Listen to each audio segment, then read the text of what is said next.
U prostorijama Socijalističke partije Srbije u Obrenovcu održan je sastanak na kom su članovi ove stranke sumirali dosadašnje rezultate.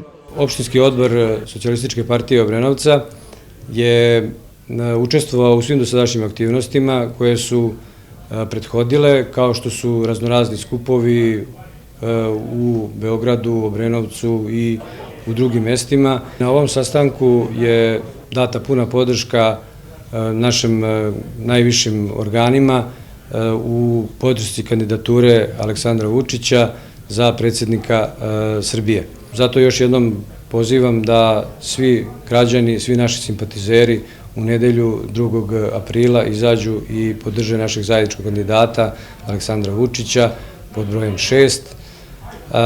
S tim da bih još samo napomenuo da, pošto postoje i neki pojedinačni slučajevi nepodržavanja, naš opštinski odbor se oko takvih izjava ograđuje. Sve dosadašnje aktivnosti podržala je omladina opštinskog odbora Socijalističke partije Srbije kao i Forum žena. Na sastanku održanom pre nekih mesec dana omladina Socijalističke partije Beograda je podržala stav glavnog odbora naše stranke da se podrži zajednički kandidat u ovim predstojećim predsjedničkim izborima. Samim tim omladina Socijalističke partije Srbije u Obrenovcu je podržala takav stav i mi smo učestvovali u svim aktivnostima vezanim za ove izbore sa ciljem da se na najbolji mogući način predstavi zajednički kandidat.